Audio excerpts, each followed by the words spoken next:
তো আজকে আমরা যা শুনবো আমাদের হেদায়েতের উদ্দেশ্যে শুনবো, আমাদের লাইফটারে চেঞ্জ করার জন্য শুনবো। This Quran is a life changer. এই কোরআন মানুষের লাইফ চেঞ্জ করে। It's a problem solving methodology. এটা প্রবলেমের সলিউশন করে দেয়, সমাধান। কিন্তু সমাধান আমাদেরকে নিতে হবে। আমরা এই সমাধান নেওয়ার জন্য প্রস্তুত তো? ইনশাআল্লাহ। সারা বছরই সুস্থ ছিলাম, ঠিক কিনা? পুরো বছরই আমাদেরকে রিজিক দিয়ে ধন্য করেছে কে? এত সুখে থাকার পরেও ভূতে কিলায়, ঠিক কিনা? আমরা কমপ্লেইন করি, আল্লাহ এইটা নাই, ওইটা নাই, এইটা চাই, ওইটা চাই, এইটা লাগবে, ওইটা লাগবে। তো এই জন্য রাসূল সাল্লাল্লাহু আলাইহি ওয়াসাল্লাম বলেছেন, উনজুর ইলা মান হুয়া আসফালা মিনকা। তোমার চেয়ে যে নিম্নগামী অবস্থানে আছে তার দিকে তাকায় দেখো যে তুমি কত সুখী, তাই না? তোমার চেয়ে উপরের দিকে যারা আছে তাদের দিকে তাকিও না, নিচের দিকে যারা আছে তাদের দিকে তাকাও।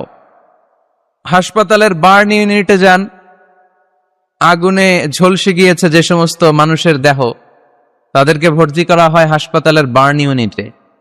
ওখানে গেলে দেখবেন যে তারা কিভাবে চিৎকার করে, সারা দেহটা ঝলসে গিয়েছে, জ্বলে পুড়ে ছারখার। রক্তের মধ্যে একটা উপাদান আছে প্লাজমা, এটা ঠান্ডা করে ভিতরে ঢুকাইতে হয়। চিৎকার আর চিৎকার। হাসপাতালে ভর্তি ক্যান্সার রোগীকে দেখে আসেন, আমার তো এইটা লাগবে, ওইটা চাই, ওইটা চাই। একজন ক্যান্সার রোগী, ওরা জিজ্ঞেস করেন, ভাই তুমি কি চাও? কয় কিচ্ছু চাই না, আমি খালি বাঁচতে চাই। আমি অনেক কিছু চাই, কিন্তু ক্যান্সারে আক্রান্ত রোগী কি চায়? একটা চাওয়া, তার এইটা ওইটা, বাড়ি ঘর ধন সম্পত্তি কিচ্ছু লাগবে না, সে শুধু কি চায়? বাঁচতে চায়। এজন্য বেঁচে যে আসি, এজন্যই পড়তে হবে আলহামদুলিল্লাহ। মাবুদ তুমি যে বাঁচিয়ে রেখেছ, বেঁচে আছি আলহামদুলিল্লাহ। এজন্য সবসময় আলহামদুলিল্লাহ পড়তে রাজি আছেন তো? কারণ হিউম্যান ডিমান্ডস আর আনলিমিটেড। মানুষের চাহিদার কোনো শেষ নাই। আছে নারী আছে, বাড়ি চাই, বাড়ি আছে, গাড়ি চাই, এটা আছে, ওটা চাই, ওটা আছে, সেটা চাই।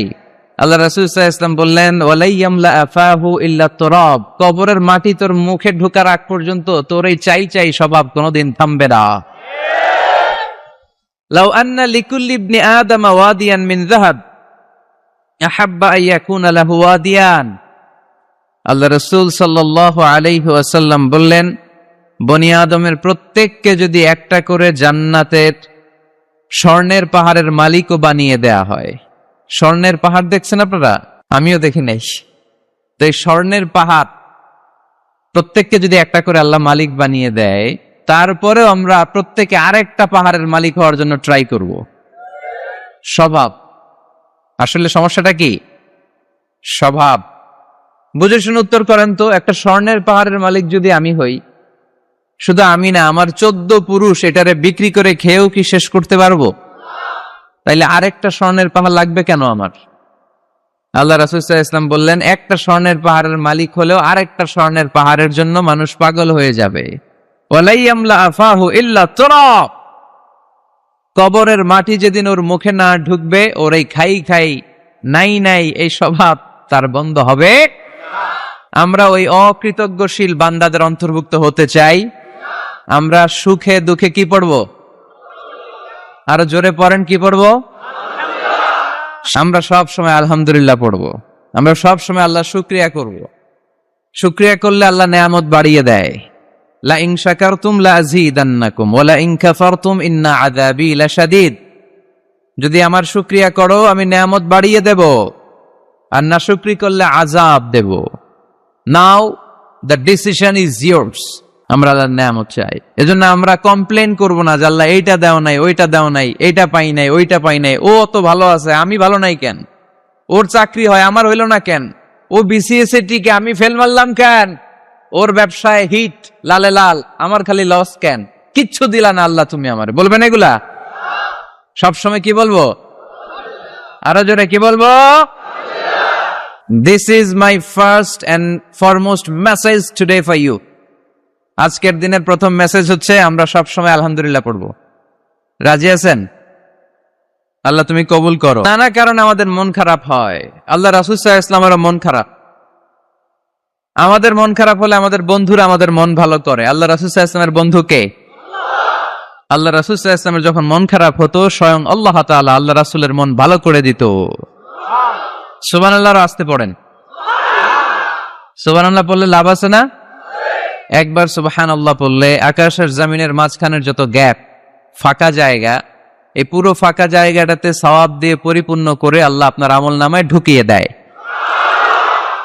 এই যে এখন আওয়াজ করে কয় সুবহানাল্লাহ, সওয়াবের কথা শুনছে?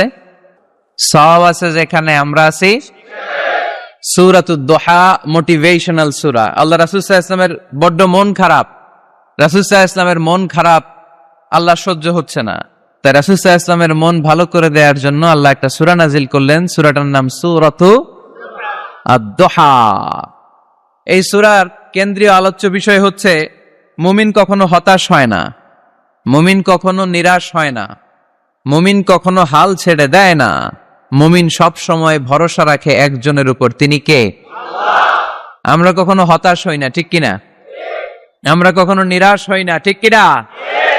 আমরা কখনো হাল ছেড়ে দেই না, আমরা ভরসা রাখি একজনের উপর, তিনি কে? আল্লাহ। আমাদেরকে রাস্তা দেখায় কে?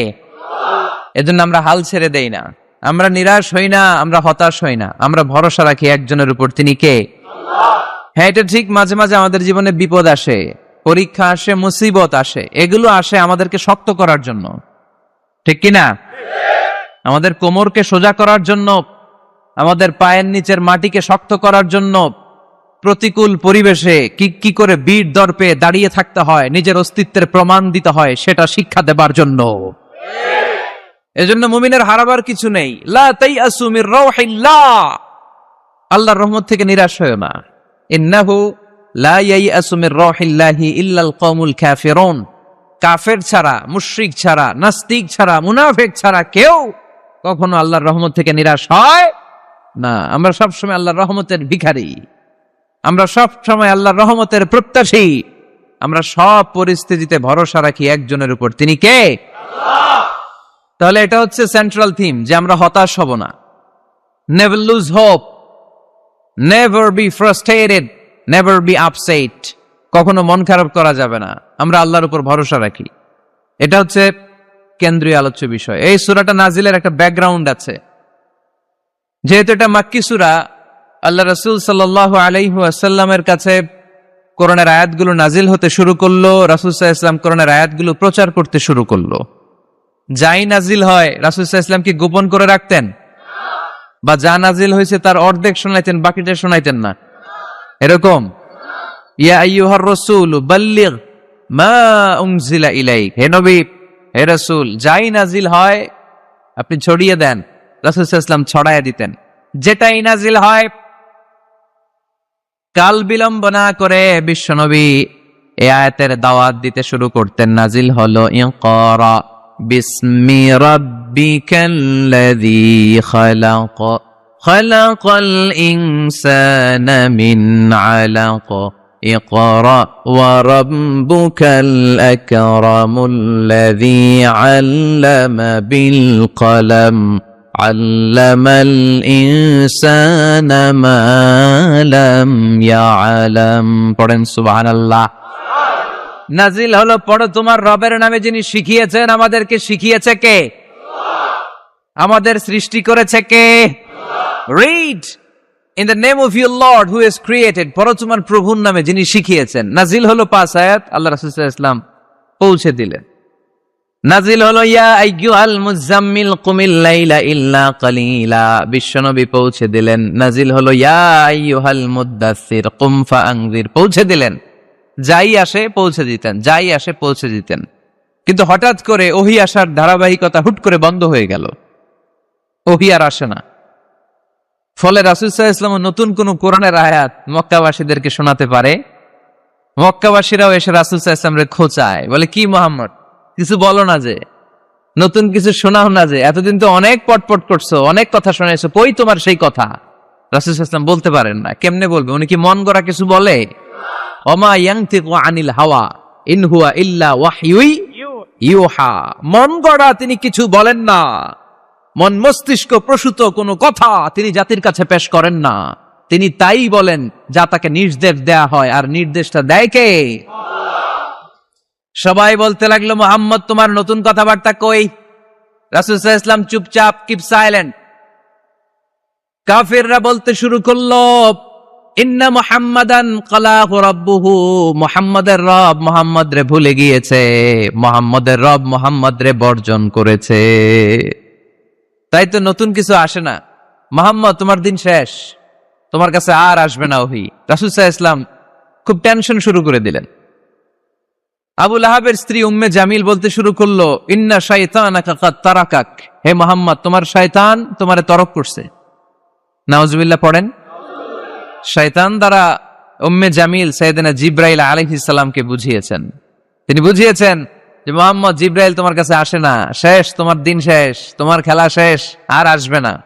রাসূল সাল্লাল্লাহু আলাইহি ওয়াসাল্লাম নিজেও ভয় পেয়ে গেলেন। ঘটনা কি? আমার কোনো ভুল হচ্ছে না তো? আমি কোনো অন্যায় করে ফেললাম না তো? আল্লাহ আমার উপর নাখোশ হলেন না তো? আমরাও মাঝে মাঝে এরকম ফ্রাস্ট্রেশনে ভুগি না? কিরে, আল্লাহ বোধহয় আমারে পছন্দ করে না, এত দোয়া করি, আল্লাহ মনে হয় আমার দোয়া কবুল করে না, আল্লাহ মনে হয় আমারে চায় না, আল্লাহ মনে হয় আমারে ভালোবাসে না। তা না হলে আমার দোয়া কবুল হয় না কেন? আমি এত দুঃখী কেন? রাসূল সাল্লাল্লাহু আলাইহি ওয়াসাল্লাম ঠিক একই টেনশনে পড়লেন, ঠিক একই ডিলেমায় পড়লেন, ঠিক একই পেরেশানিতে ভুগলেন। কিরে, ওহী নাজিল হয় না কেন? আমাকে নিয়ে কাফির মুশরিকরা বেদিনরা ঠাট্টা বিদ্রুপ করে, উপহাস করে, কিন্তু আল্লাহ তাআলা কোনো ওহী নাজিল করে না। ঘটনা কি? আমার ভুল হলো না তো? আল্লাহ আমার উপর নাখোশ হলেন না তো? টেনশন। রাসূল সাল্লাল্লাহু আলাইহি ওয়াসাল্লাম টেনশনে ভুগছেন। ইন দ্য মিন টাইম আল্লাহ রাসূল সাল্লাল্লাহু আলাইহি ওয়াসাল্লামের টেনশন দূর করে দিয়ে, আল্লাহ রাসূল সাল্লাল্লাহু আলাইহি ওয়াসাল্লামের মন ভালো করে দেওয়ার জন্য এই সূরা দোহা নাজিল করলেন কে? আল্লাহ রাসূল যখন টেনশনে হাবুডুবু খাচ্ছেন, তখনই আল্লাহ নাজিল করলেন, ওয়াদ-দুহা ওয়াল-লাইলি ইযা সাজা মা ওয়াদ্দাআকা রাব্বুকা ওয়া মা ক্বালা ওয়ালাল আখিরাতু খায়রুন লাকা মিনাল উলা ওয়ালাসাউফা ইউ'তিকা রাব্বুকা ফাতারদা। সুবহানাল্লাহ পড়েন। আল্লাহ নাজিল করলেন ওয়াদ-দুহা ওয়াল-লাইলি ইযা সাজা। দোহা মানে আলো। দোহা মানে কি? সকালের আলো, প্রভাতের সূর্য কিরণ। আলো মানে আশার আলো, সম্ভাবনার আলো। আলো বললেই মনের মধ্যে একটা সাহস জাগে না?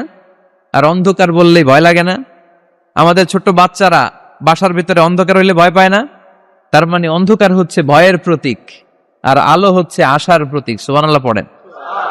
রাসূল সাল্লাল্লাহু আলাইহি ওয়াসাল্লামকে সান্ত্বনা দেওয়ার জন্য আল্লাহ দুইটা শপথ করলেন। চিল্লায় বলতে হবে কয়টা? এক হচ্ছে আলোর শপথ, আরেক হচ্ছে অন্ধকারের শপথ। এক হচ্ছে, আরেক হচ্ছে ওয়াদ-দুহা, দোহার শপথ, প্রভাতের সূর্য কিরণের শপথ। ওয়াল-লাইলি ইযা সাজা, নিঝুম নিস্তব্ধ রাতের শপথ। আল্লাহ তাআলা আলো আর অন্ধকারের শপথ দিয়ে মূলত ওহী আশা আর না আশাকে বুঝিয়েছেন। সুবহানাল্লাহ পড়েন। আলোকে আল্লাহ তাআলা ওহীর উপস্থিতির সাথে তুলনা করেছেন। অন্ধকারকে রাব্বুল আলামিন এই সূরার মধ্যে ওহীর অনুপস্থিতিকে বুঝিয়েছেন। আল্লাহ বুঝাতে চাইলেন, নবী আমি আপনারে ভুলি নাই। কেমন করে আমি আপনারে ভুলি? আপনি আমার হাবিব, ঠিক কি না? আপনি আমার খলিল না, আপনি আমার হাবিব। খলিল মানেও বন্ধু, হাবিব মানেও বন্ধু। ইব্রাহিম আলাইহিস সালাম ছিলেন খলিল, আর আল্লাহ রাসূল ছিলেন হাবিব। খলিলও বন্ধু, হাবিবও বন্ধু, কিন্তু খলিল মানে এমন বন্ধু যেই বন্ধু আল্লাহরে খুশি করার জন্য কাজ করে, আর হাবিব মানে এমন বন্ধু যেই বন্ধুরে খুশি রাখার জন্য আল্লাহ নিজেই কাজ করে। কি কাজ করলেন হাবিবরে খুশি রাখার জন্য? আজকে সব আমরা শুনবো। আল্লাহ বললেন ওয়াদ-দুহা ওয়াল-লাইলি ইযা সাজা, আলোর শপথ, অন্ধকারের শপথ। দোহা মানে আলো, প্রভাতের আলো। আলো দিয়ে আল্লাহ বুঝাইলেন এটা হচ্ছে ওহী। আর ওয়াল-লাইলি ইযা সাজা, রাতের শপথ দিয়ে বুঝালেন এটা ওহীর অনুপস্থিতি। আল্লাহ বুঝাতে চাইলেন, নবী ওহী আসা না আসা দুইটাই আপনার জন্য দরকার।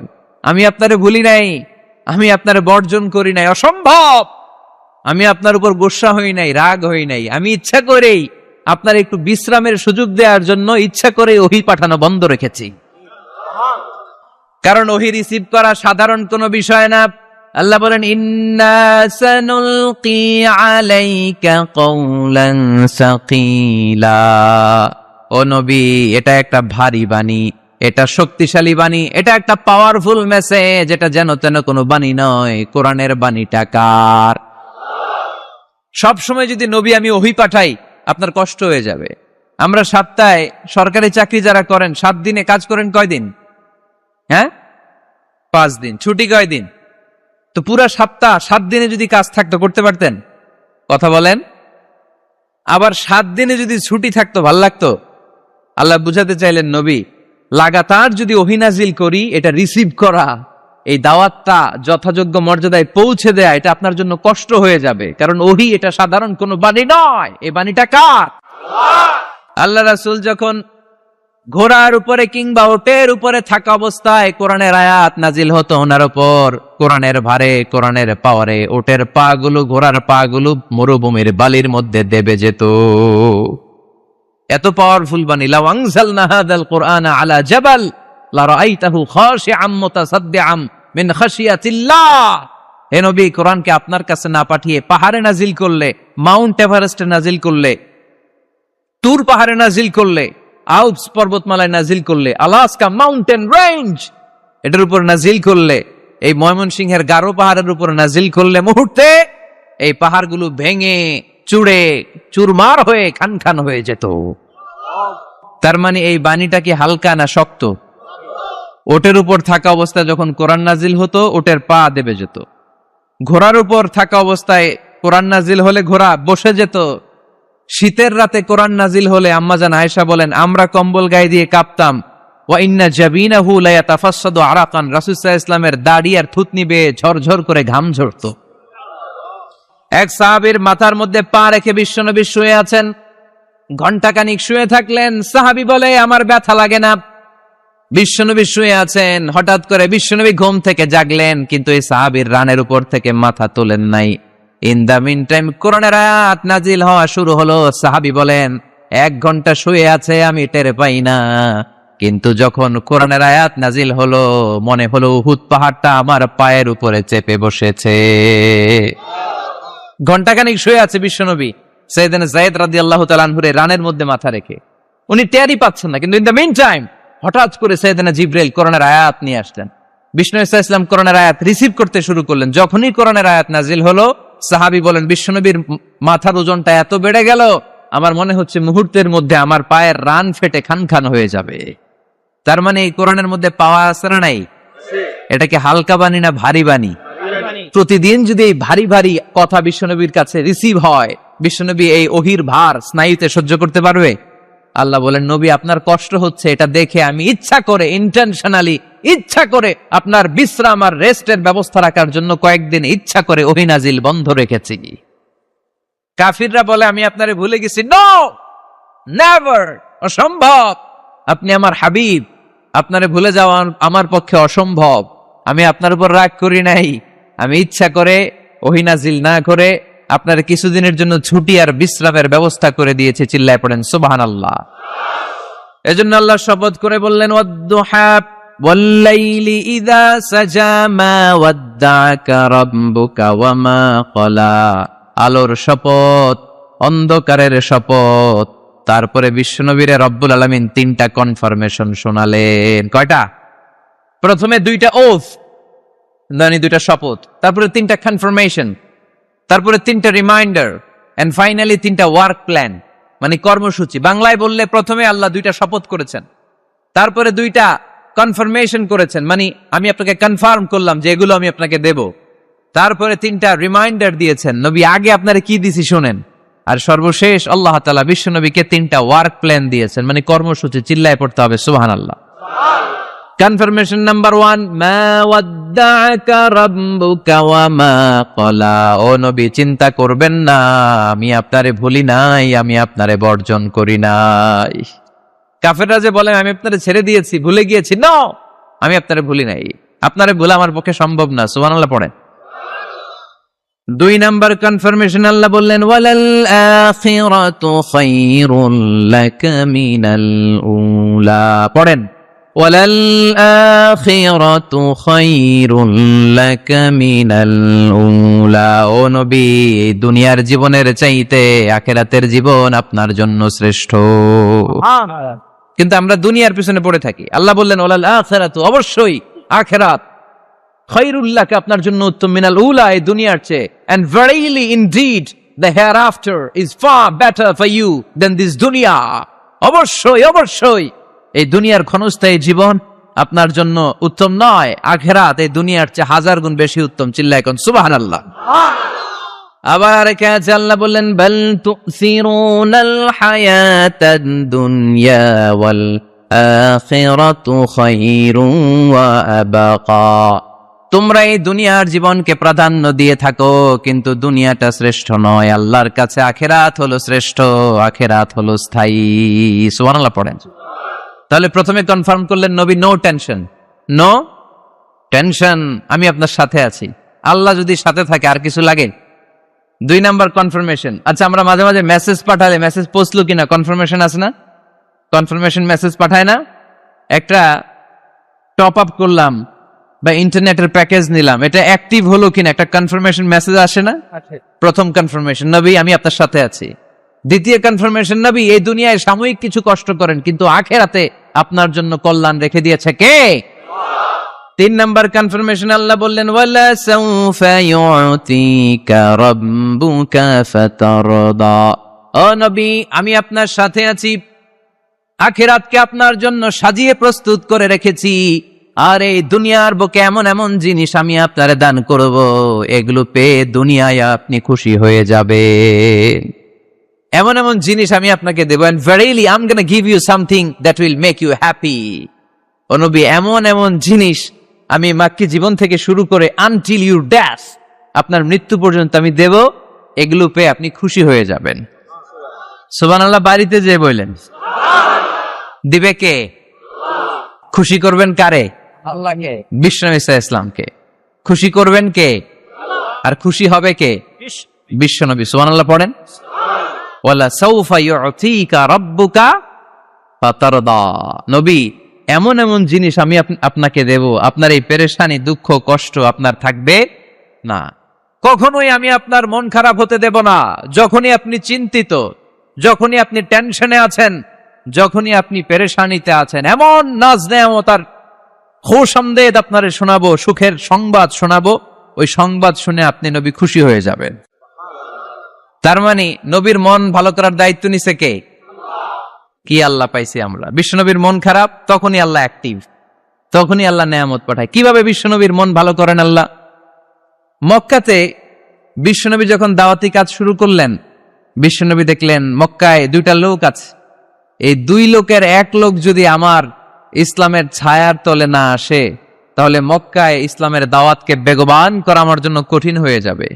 বিশ্বনবী সাল্লাল্লাহু আলাইহি ওয়াসাল্লামের মন খারাপ, হায় রে, এই 2টার একজনও তো আমার কথা শোনে না, এই 2 জনের একজনও তো আমার দাওয়াত কবুল করে না। একদিন তাহাজ্জুদের সালাতে বিশ্বনবী সাল্লাল্লাহু আলাইহি ওয়াসাল্লাম কেঁদে কেঁদে আল্লাহর কাছে দোয়া শুরু করলেন। বিশ্বনবীর যে মন খারাপ, আল্লাহ তো এটা বোঝে টোজে না, তাই না? আল্লাহ তো বোঝে দেখে না, না? তাহাজ্জুদের নামাজে ভারাক্রান্ত মন নিয়ে আল্লাহ রাসূল সাল্লাল্লাহু আলাইহি ওয়াসাল্লাম দোয়া করলেন, আল্লাহুম্মা আইজ্জাল ইসলামা বিআহাব্বির রাজুলাইনি ইনদাক।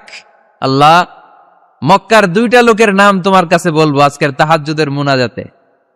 2টা লোকের নাম তোমার কাছে তাহাজ্জুদের ফরিয়াদে আমি উল্লেখ করব। 2টা লাগবে না, 2 জনের একজনরে দিলেই হবে। আল্লাহ রাসূল দোয়া করলেন, আল্লাহুম্মা আইজ্জাল ইসলামা বিআহাব্বির রাজুলাইনি ইনদাক। আল্লাহ, মক্কার 2 জনের একজনকে আমি চাই, এই 2 জনের যে কোনো একজন যেন কালিমা পড়ে মুসলমান হয়ে যায়। আল্লাহ রাসূল দোয়া করলেন, আল্লাহুম্মা আইজ্জাল ইসলামা বিআহাব্বির রাজুলাইনি ইনদাক বিউমর ইবনে আল খাত্তাব আও আবি জাহল ইবনে হিশাম।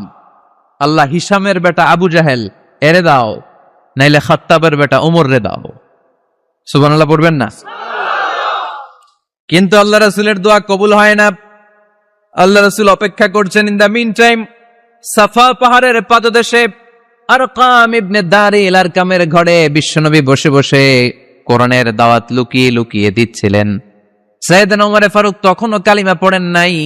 তিনি বিশাল একটা নাঙ্গা তলোয়ার নিয়ে বিশ্বনবীকে আক্রমণ করার জন্য যখন দারুল আরকামের ঘরের দিকে ছুটে আসছেন, সাহাবারা বলতে শুরু করলো, নবী আপনি ওই দরজা দিয়ে তাড়াতাড়ি মুহূর্তেই পালিয়ে যান, ওমরে ফারুক তলোয়ার নিয়ে আপনার সামনে চলে এলে রক্ষা নাই। আল্লাহ রাসূল বললেন, তোমরা সরব, দরজাটা খুলে দাও, ওমরকে আমার সামনে তাড়াতাড়ি চলে আসতে দাও। আমার মনে হচ্ছে ওই যে তাহাজ্জুদের জায়নামাজে বসে চোখের পানি ছেড়ে আল্লাহর কাছে যে ওই দিন রাতে দোয়া করেছি, আজকে আমার দোয়াটা কবুল হতে চলেছে। আমার তো মনে হচ্ছে আমার দোয়াটা কবুল হতে চলেছে, সরে যাও। হামজা ইবনে আব্দুল মুত্তালিব চাচারে সরায় দিলেন। সাইয়েদনা ওমর ফারুক তলোয়ার নিয়ে এসে বিশ্বনবীর নূরানী চেহারার দিকে তাকিয়ে মুহূর্তেই কুপকাত হয়ে গেলেন।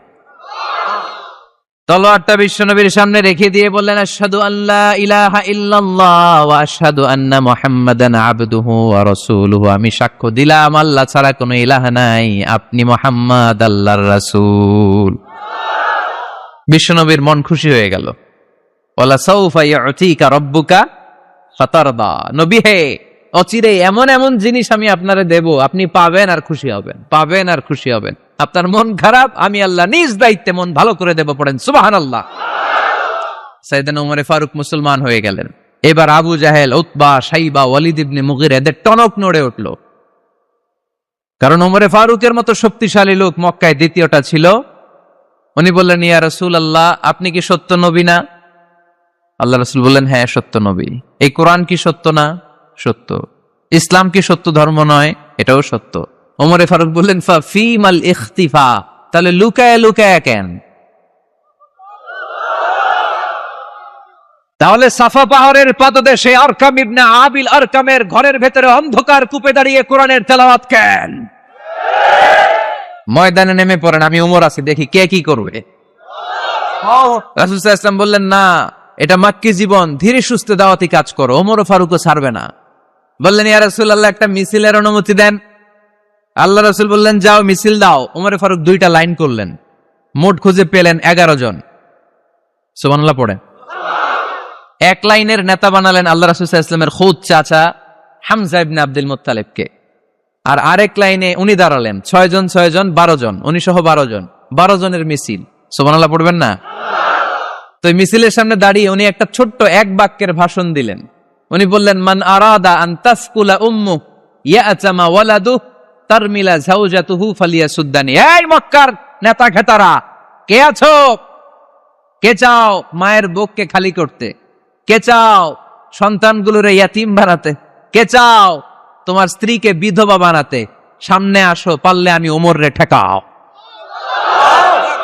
ওমরে ফারুক দাঁড়ালেন, দাঁড়িয়ে তাকবীর শুরু করলেন, আল্লাহু আকবার, আল্লাহু আকবার, আল্লাহু আকবার। এক একটা স্লোগানে মক্কার মরুজমিন সেদিন থার থার করে কেঁপেছে। ইতিহাস সাক্ষী, আবু জাহেল, উতবা, শাইবা এই আল্লাহু আকবার স্লোগান আর শুনে নাই।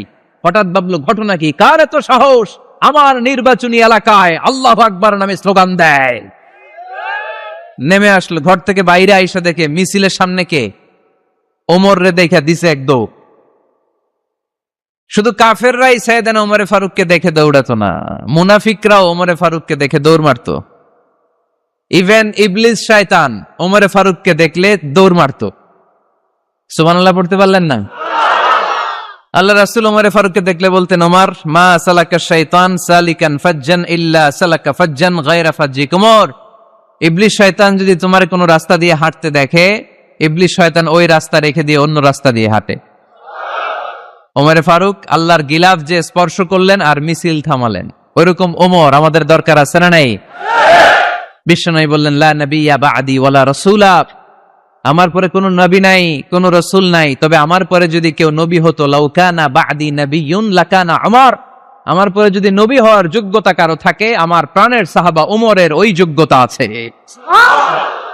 প্রভু তুমি বলেছ রাসূল দেবে না, বলনি দেবে না ওমর, বলনি দেবে না হামজা তারিক, খালিদ বিজয় সমর।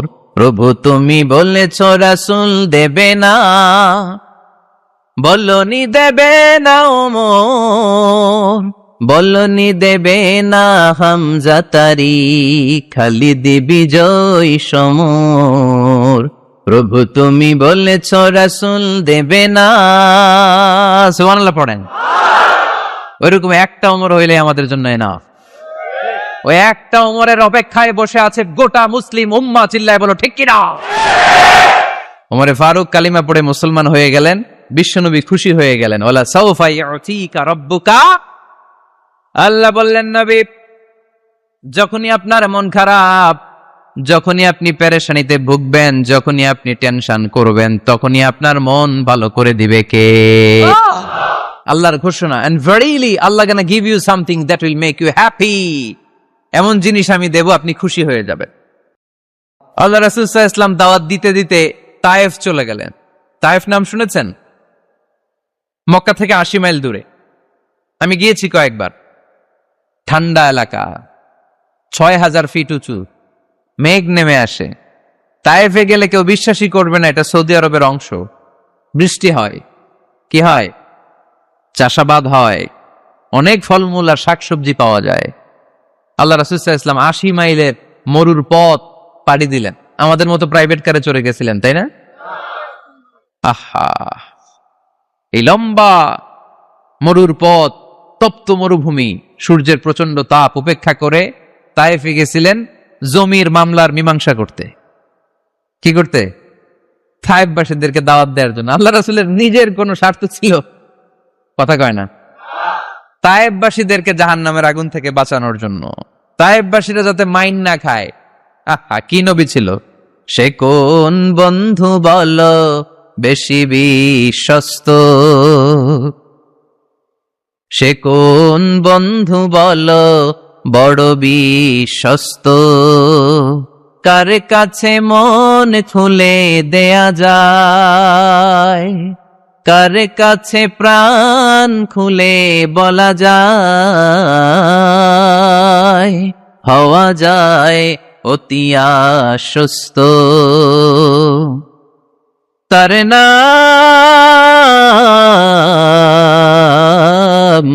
আহমদ, বড় বিশ্বস্ত। সুবহানাল্লাহ পড়ে।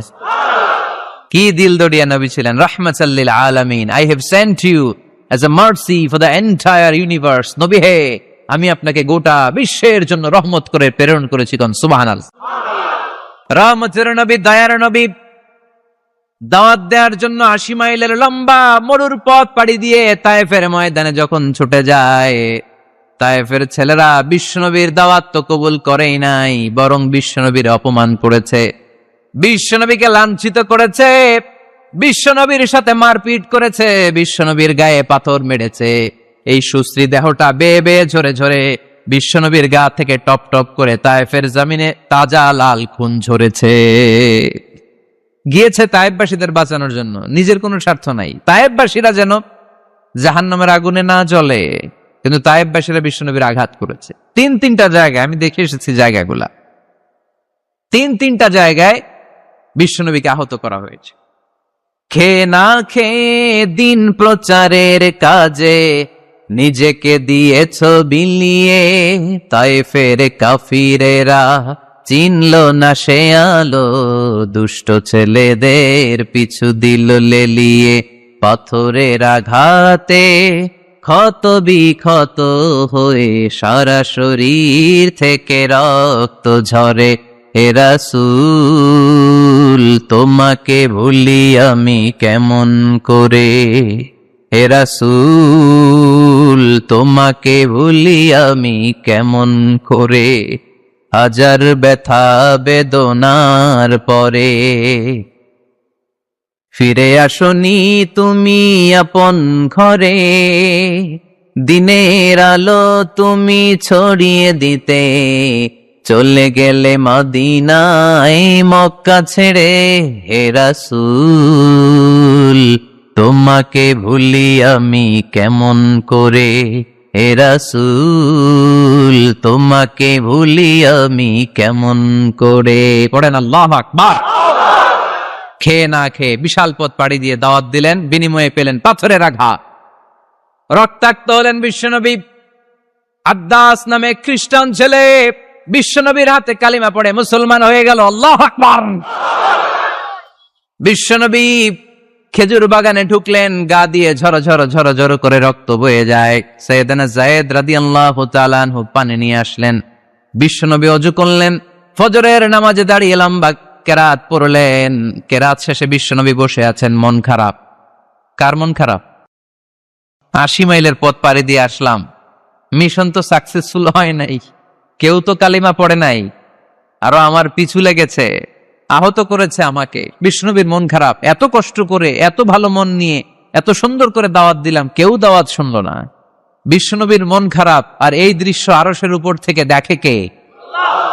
আল্লাহ বললেন, নবী আপনার মন খারাপ, আপনার যখনই মন খারাপ তখনই আমার সাহায্য আছে না নাই? ওয়ালা সাউফা ইউতিকা রাব্বুকা ফাতারদা।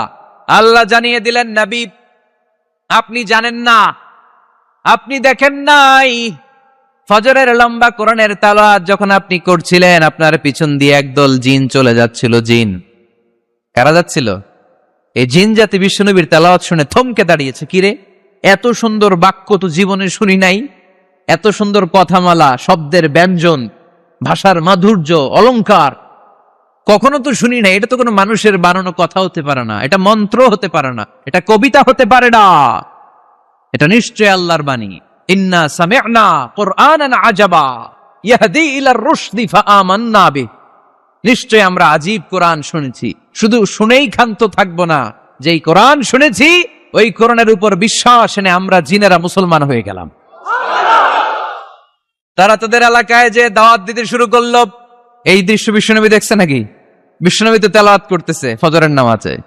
বিশ্বনবীর যখন মন খারাপ, আল্লাহ জানিয়ে দিলেন, নবী মন খারাপের কারণ নাই, দিতে আসছিলেন দাওয়াত দৃশ্যমান জাতিকে, মানে মানুষকে, কিন্তু এদের উপর যদিও দাওয়াত ফলপ্রসূ হয় নাই, অদৃশ্যমান এক জাতি, জিন জাতি আপনার মুখনিসৃত কণ্ঠে সুন্দর তেলাওয়াত শুনে পুরো জিন জাতি কালিমা পড়ে মুসলমান হয়ে গেছে।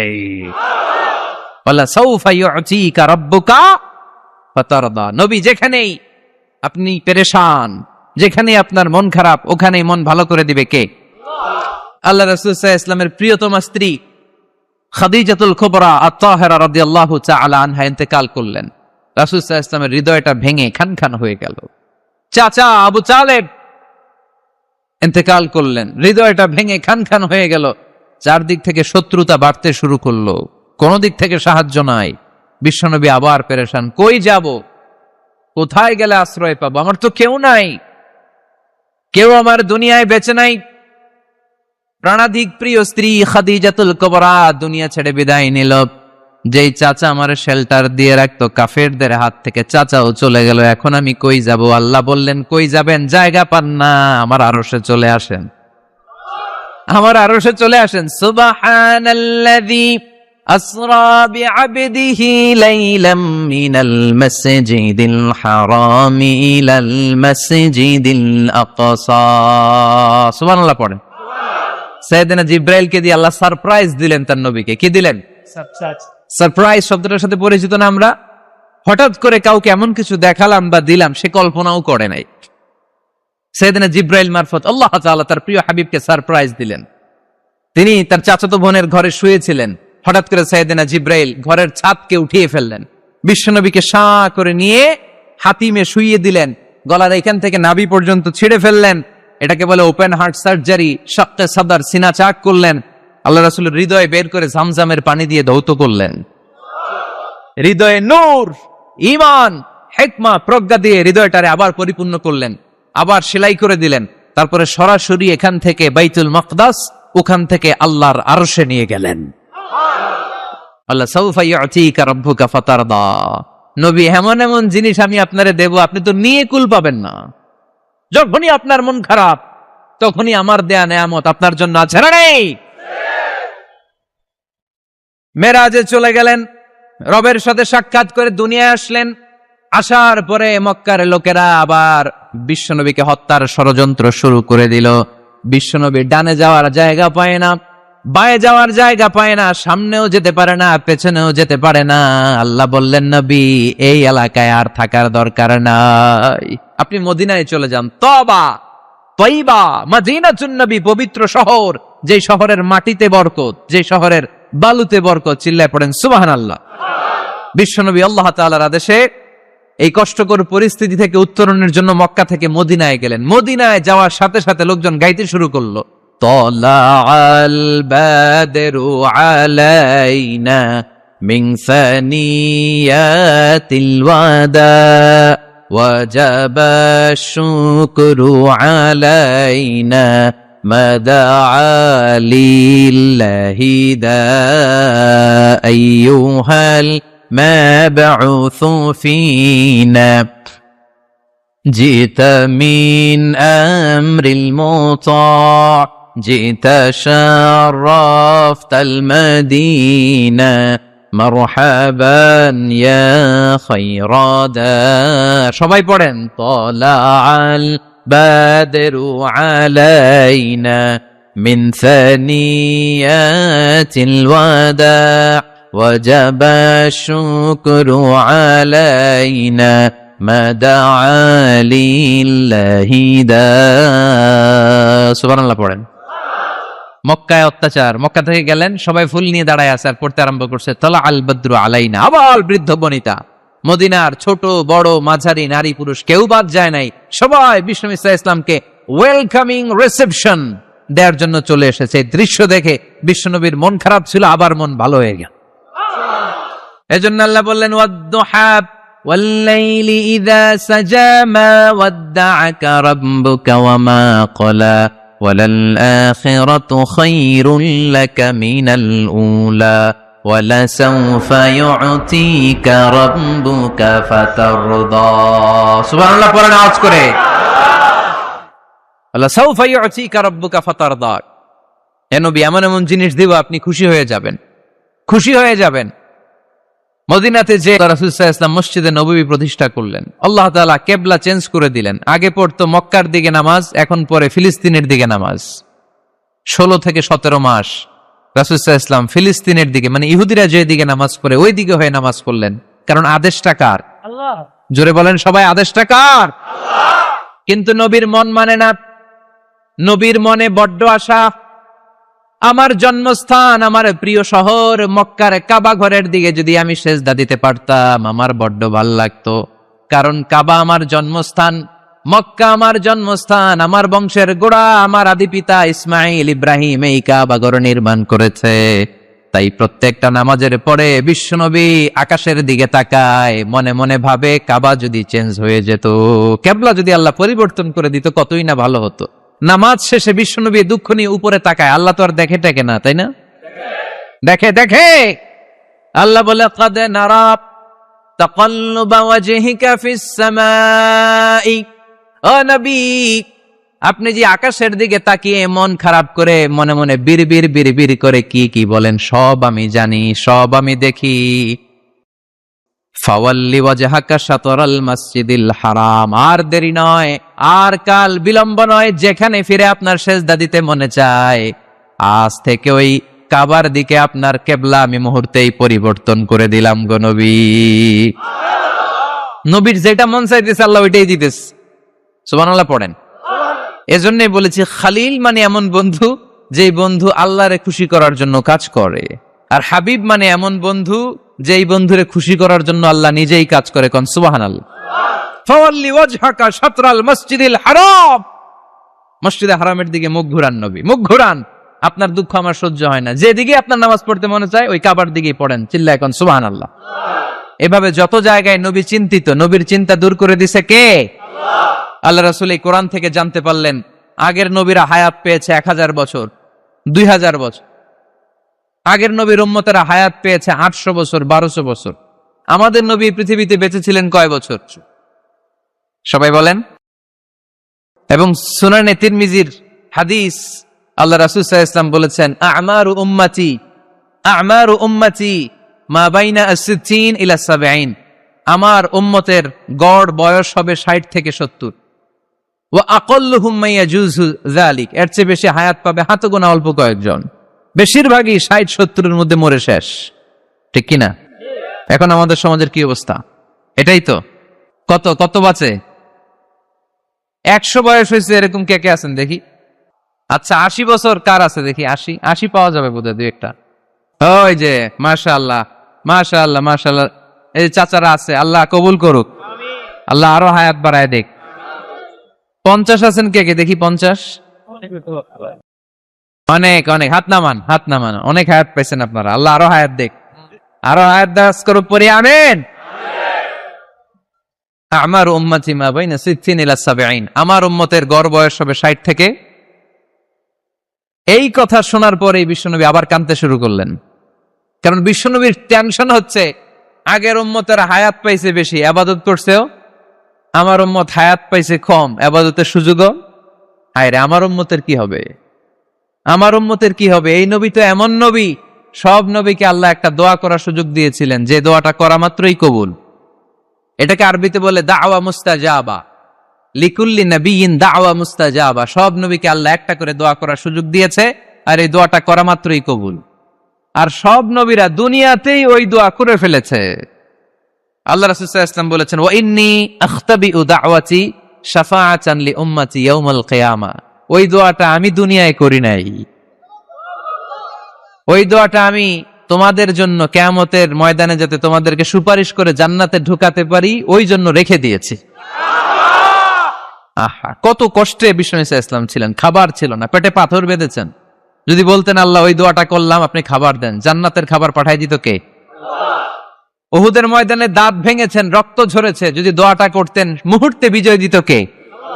কোন পরিস্থিতিতে ওই দোয়াটা বিশ্বনবী করছেন? রেখে দিয়েছে। দেখেন, অন্য নবীর সাথে আমার নবীর অ্যাটিটিউডে পার্থক্য। অন্য নবীরাও চাইলে রাখতে পারতো এদের উম্মতের জন্য, না, বিপদের দিনে ওটা কাজে লাগাই ফেলছে। প্রত্যেক নবী একটা করে দোয়া করার সুযোগ পেয়েছিল, যে দোয়াটা করা মাত্রই কবুল। সব নবীরা দুনিয়াতেই শেষ, একমাত্র শুধুমাত্র কেবলমাত্র আমার আর আপনার নবী ছাড়া রেখে দিয়েছেন তিনি, রেখে দিয়েছেন ওই দোয়া আমাদের জন্য, আমার জন্য, আপনার জন্য, আমাদেরকে বাঁচানোর জন্য ওই দোয়া রেখে দিয়েছে। চিল্লায় বলেন ঠিক কি না? রেখে দিয়েছেন। কাঁদতে লাগলেন, আল্লাহ আগের উম্মতেরা হায়াত পেয়েছে 1000 বছর, ইবাদত করেছে বেশি, আমার উম্মতেরা 60 আর 70-এর মাঝখানে মরলে এদের নসিবে কি হবে? আমার উম্মতের তো ইবাদতের সংখ্যা কম। আবার কান্না শুরু করলেন। মন খারাপ আল্লাহ দেখে, নবীর যে মন খারাপ আল্লাহ দেখে। আল্লাহ নাজিল করলেন, ইন্না আনজালনাহু ফি লাইলাতিল কদরি ওয়া মা আদরাকা মা লাইলাতুল কদর লাইলাতুল কদরি খায়রুম মিন আলফি শাহর। সুবহানাল্লাহ পড়েন। আল্লাহ বলে, নবী আপনি কাঁদবেন না, আপনার চোখের পানি আমার সহ্য হয় না। অন্যান্য নবীর উম্মতদেরকে হায়াত দিয়েছি বেশি, কদরের রাত দেই নাই। আপনার উম্মতকে যদিও হায়াত লম্বা দেই নাই, কিন্তু আপনার উম্মতকে আমি লাইলাতুল কদরের রাত দিয়েছি গো নবী। লাইলাতুল কদরি খায়রুম মিন আলফি শাহর, 1000 মাসের চেয়ে সেরা। এই এক কদরের রাতে যদিও 60 থেকে 70 বছরের মধ্যে মারা যাবে, কিন্তু এই এক কদরের রাতে ইবাদত করলে 1000 বছর ইবাদত করলে যে সওয়াব, তার চেয়েও বেশি সওয়াব আপনার উম্মতের আমলনামায় ঢুকায় দিবে কে? আল্লাহ। খায়রুম মিন আলফি শাহর, 1000 বছর। 1000 বছরে হয় 83 বছর 4 মাস। আলফি শাহর 1000 মাস, 1000 মাসে হয় 83 বছর 4 মাস। এজন্য কদরের রাতে ইবাদত করতে রাজি আছেন তো? বিশ্বনবীর যেখানেই মন খারাপ, মন ভালো করে দেয় কে? সর্বশেষ কিয়ামতের ময়দানে মাকামে মাহমুদে বিশ্বনবী সেজদায় পড়ে কাঁদবেন। আল্লাহ বলবেন, জিব্রাইল যাও, দুনিয়ায় কান্না সহ্য করতে পারি নাই, আজ কিয়ামতের ময়দানেও আমি আমার নবীরে কাঁদতে দেব না। ইযহাবিয়া জিব্রাইল কুল্লাহু মা ইউবকিক, যে আমার নবীরে বলো, নবী আপনি কাঁদেন কেন? সাইয়েদনা জিব্রাইল যে বললেন, নবী আল্লাহ জিজ্ঞেস করেছেন আপনার কান্নার কারণ কি। বিশ্বনবী তখনও সেজদা থেকে মাথা তোলেন না, সেজদায় পড়ে উত্তর দেয়, উম্মতি উম্মতি উম্মতি উম্মতি রব্বি হাবলি উম্মতি। আল্লাহ আমার গুনাহগার উম্মতের কি হবে? আল্লাহ আমার উম্মতের কি হবে? আল্লাহ আমার উম্মতের কি হবে? আল্লাহ বললেন, জিব্রাইল তাড়াতাড়ি যাও, আমার নবীর কান্না আমার সহ্য হয় না, আমার নবীর কানে কানে যে বলো, ইন্না সানুরদিকা ফি উম্মতিক, দুনিয়াতে যেমনি আপনি পেরেশান অবস্থায়, মন খারাপ অবস্থায় আমি আপনার মন ভালো করে দিয়েছি, আজকে আপনার উম্মতের ব্যাপারও এমন একটা ঘোষণা আসবে, ওই ঘোষণা পেয়ে আপনি আজও খুশি হয়ে যাবেন গো নবী, আজও খুশি হয়ে যাবেন। ইরফা রাসাক, নবী আপনি মাথা তোলেন, মাথা তোলেন, আর সেজদায় পড়ে থাকবেন না। ইরফা রাসাক, মাথা তোলেন। সাল তুতা, কি চাইবেন চান, দিয়ে দেব। ওয়াশফা তুশাফা, যার জন্য রেকমেন্ডেশন করবেন, যার জন্য সিগনেচার করে দিবেন, যার জন্য সুপারিশ করে দিবেন, তার সুপারিশই কবুল করে নেব। চিল্লায় কোন সুবহানাল্লাহ। এরপর বিশ্বনবী সুপারিশ করতে শুরু করবেন। আর আমাদেরকে জান্নাতে ঢোকাতে শুরু করবেন, তারপরেও নবী ক্ষান্ত হবেন না। এরপর একটা পতাকা হাতে নিবেন, ওই পতাকার মধ্যে লেখা আলিফ লাম হা মিম দাল, মানে আলহামদু, লিওয়াউল হামদ, প্রশংসার পতাকা। ওইটা নিয়ে জান্নাতের দরজার সামনে দাঁড়াবেন, তখনও পেরেশান। সবাইকে নিয়ে, উম্মতের সব জান্নাতীদেরকে নিয়ে বিশ্বনবী দরজার সামনে দাঁড়িয়ে নক করবেন। ভিতর থেকে জিজ্ঞেস করা হবে, মান আন্ত, কে আপনি? আল্লাহ রাসূল বলবেন, আনা মুহাম্মদ। তখন রক্ষী ফেরেশতা বলবে, ঠিক আছে, আল্লাহ বলেছে আপনার আগে কারো জন্য যেন এই দরজা না খুলি। মুহূর্তের মধ্যে জান্নাতের দরজা খুলে দেয়া হবে, বিশ্বনবী প্রশংসার পতাকা নিয়ে সব উম্মতকে নিয়ে জান্নাতে ঢুকে যাবে। ওয়ালা সাউফা ইউতিকা রাব্বুকা ফাতারদা। নবী গো, আপনি নিরাশ হবেন না, ভয় পাবেন না, হাল ছেড়ে দিবেন না, আমার উপর ভরসা রাখেন। আপনার বিপদ আছে যেখানে, আমি আল্লাহ। বিশ্বনবী যেখানে বিপদে পড়েছেন, বিপদ থেকে উত্তরণ করেছে কে? এরপরে বিশ্বনবীর আল্লাহ স্মরণ করায় দিচ্ছেন, নবী আলাম ইয়াজিদিকা ইয়াতীমান ফাআওয়া ওয়া ওয়াজাদাকা দাল্লান ফাহাদা। সুবহানাল্লাহ পড়ুন। তার মানে শপথ, রাতের শপথ, দিনের শপথ শেষ, কনফার্মেশন শেষ, এবার রিমাইন্ডার, স্মরণ করায় দিচ্ছে, নবী গো, আলাম ইয়াজিদকা ইয়াতীমান ফাআওয়া, আমি কি আপনার ইয়াতীম পাই নাই? আল্লাহ রাসূল সাল্লাল্লাহু আলাইহি ওয়াসাল্লাম যে ইয়াতীম ছিল জানেন? দুনিয়ায় আসার আগেই বাবা হারিয়েছেন, 6 বছর বয়সে মা হারিয়েছেন, মা ইন্তেকালের পরে দাদা আব্দুল মুত্তালিবের কাছে মানুষ হয়েছেন মাত্র 2 বছর। আল্লাহ রাসূলের বয়স যখন 8, দাদাকেও হারিয়েছেন। তারপরে চাচার কাছে ইয়াতীম নবী মানুষ হয়েছেন। আল্লাহ বললেন, নবী টেনশন কিসের? ওই যে আপনি ছোট্টবেলায় ইয়াতীম ছিলেন, আমি নিজে আপনার চাচার মাধ্যমে আপনার লালন পালনের ব্যবস্থা করে দিয়েছি। আলাম ইয়াজিদিকা ইয়াতীমান ফাআওয়া, আপনি ইয়াতীম ছিলেন, আমি আপনার লালন পালনের ব্যবস্থা করলাম। ওয়া ওয়াজাদাকা দাল্লান ফাহাদা, আপনি পথ খুঁজছিলেন, আমি পথ দেখিয়েছি। আপনি ছিলেন দল্লান। দল শব্দের একটা অর্থ হচ্ছে ভ্রষ্ট বা গোমরা। আল্লাহ রাসূল কি ভ্রষ্ট ছিল? গোমরা ছিল না। আল্লাহ রাসূল ভ্রষ্ট ছিলেন না, গোমরা ছিলেন না। যদিও অফিসিয়ালি তিনি 40 বছর বয়সে নবী হয়েছেন, কিন্তু ওনার 40 বছরের আগের জীবনেও আমাদের জন্য অনুকরণীয়, অনুপম আদর্শ। চিল্লায় বলেন ঠিক কি না? এখানে দলের অর্থ হচ্ছে, নবী, you are searching the right way, then I guided you to the right way. You are searching the truth, আপনি সত্য পথ খুঁজছিলেন, খুঁজে পাচ্ছেন না, কোনটায় কোনটায়, আপনি পথ হারা পথিকের মতো খুঁজছিলেন। অনেক সময় হয় না, কিরে টাঙ্গাইল যাব, রাস্তা কি এইটা না ওইটা? মাঝে মাঝে আমরা দোদুল্যমান থাকি, আছে না নাই? আল্লাহ বললেন, নবী আপনি সত্য খুঁজছিলেন, সত্য কি এদিকে না ওদিকে? আমি বললাম, নবী ওই দিকে নয়, আপনি এই দিকে যান, এভাবে আমি আপনার পথ দেখিয়েছি।